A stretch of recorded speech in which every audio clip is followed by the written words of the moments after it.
Welcome Aquarius to your in-depth monthly forecast for November 2024 for the Ascendant, the Sun or the Moon. Please see beneath this video to view your year 2025 Zodiac forecast. You can also order your personal forecast for next year now, get the rest of this year free, and also your life roadmap report and 30% off. Please see below for that too. On the screen now, I'm sharing your event chart right at the start of the month. As ever, with any event chart, we need to look at the planets which are closest to the angle. So in your case, it is Mars and Pluto, but also the position of the Moon. Let's look at the Moon first of all. It's moving towards the Sun, and on the first day applies to the Sun in a new moon. A new moon in the 10th house, the most visible part of your chart, is where you're going to connect to the wider world. The suggestion is that your emotions concerning work, your public standing, how people view you, your relationship with people who are in positions of authority, or even your parents, could be a big part of this month's story.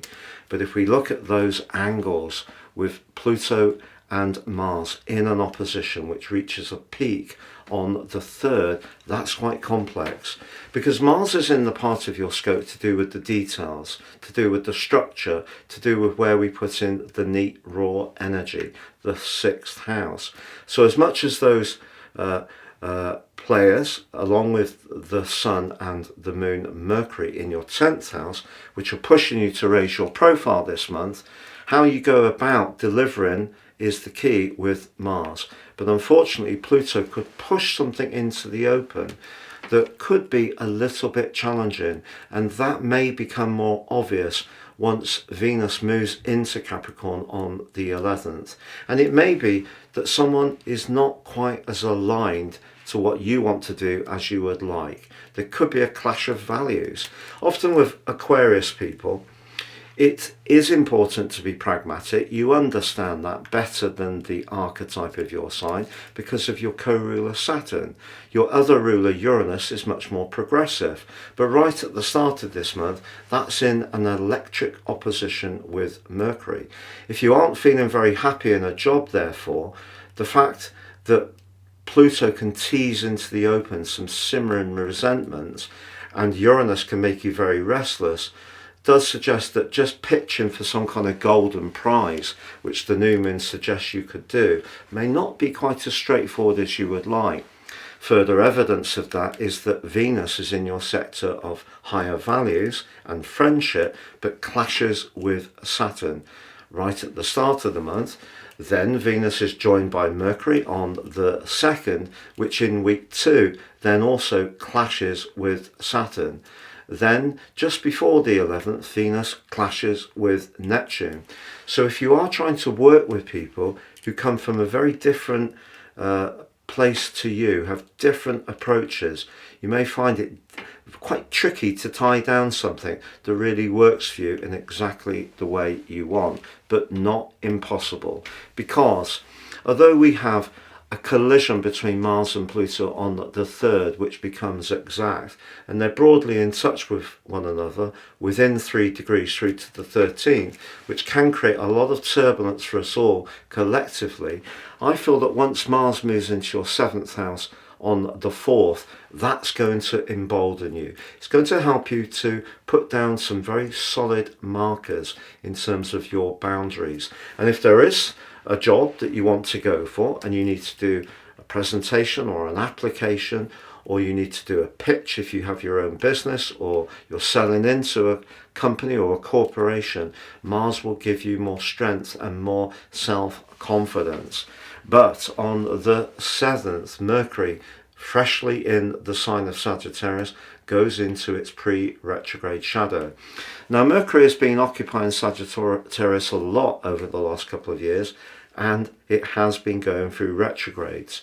So for you, it's impacting on your sector of friendship and your network. The retrograde proper begins on the 26th, but through to the 3rd of January next year, there could be some fluidity about some of the people that you link to, but also your long-term plan could be quite fluid too. However, back to the 11th. So Venus joins with Pluto in Capricorn for 1 week in terms of Pluto being there as well. What does this mean? If there is a relationship which needs to be recognized as not being as good as it could be, it may be a romantic one, but it's much more likely, I feel, to be a professional one where someone hasn't got your back as much as they could. It's going to be revealed through that week. On the 15th, however, Saturn, your traditional ruler, goes direct. If for the last 5 months you've had to work very tenaciously in terms of managing your resources and everyday money, or even propping up your sense of self-worth, it wouldn't be a surprise. That pressure can ease. But on the same day, we do have a very dramatic full moon in your 4th house of home, family, emotion, but it's alongside Uranus.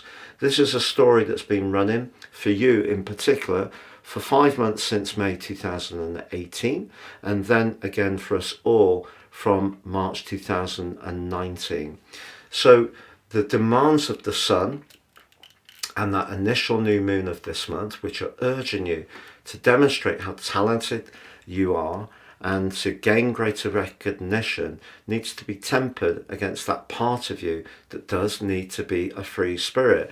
So if you are a natural bohemian, the week following that full moon could see you decide to step away from something that just isn't working for you. If you're someone who is more applied to a particular goal or ambition, you may be able to feed off any frustration quietly and discreetly. And certainly Pluto joining you on the 19th is a seminal moment, undoubtedly, because it's the 3rd visit. The first was from the end of March for 11 weeks in 23. The second from the 21st of January, Pluto's birthday, this year through to 2nd September. Now we get event 3. So we've had a lot more practice at dealing with Pluto in Aquarius. Now, if you've got the sun or the ascendant, the moon or other personal planets right at the start of Aquarius, you're going to feel this very keenly. Because Pluto is about transformation, and of course it depends what house in your natal chart those players might be located. So if they're in the 3rd house, it's going to be a time of very deep change around your thoughts, your belief system, your communicational style. If it's in the 9th house, you may want to learn some new skills. Higher education or travel could call out to you, but some kind of transformation is possible. But do remember that Pluto can be about rebirth, but sometimes before the rebirth can occur, we have to jettison the parts of our lives which aren't working very well. However, the 21st of this month sees the sun join the sign of Sagittarius, which has a commonality with Aquarius. It's a freedom lover, like space, can be very independent, can be outspoken, but it links back in a sextile, which is very constructive to the position of Pluto. So if you are early in Aquarius, you can really get some uplift from that joint event. But the 26th does see Mercury, as I mentioned before, go fully into retrograde through to the middle of December.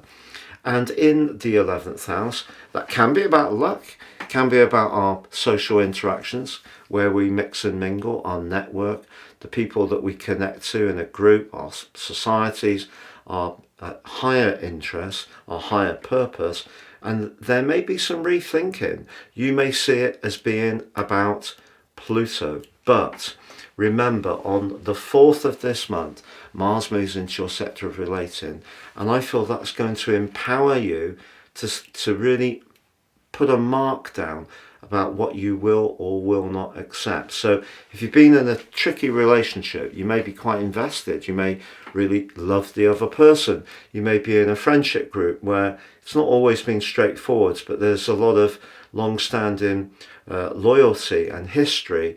But Mars is going to make you fiercer, particularly as it faces up to Pluto. It's a bit broader towards the end of this month, about 4 or 5 degrees, but it is going to make you much more willful about taking a firmer grip on your life direction. So Pluto moving through the 12th house since 2008 has probably been incredibly painful at times. There may have been some very profound betrayals. You may have really had to let go of certain people and players who no longer were really attuned to who you were at a deeper level.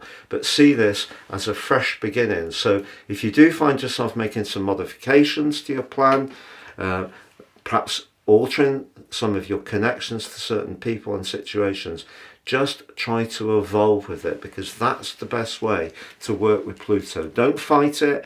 Change is almost inevitable, I'm afraid.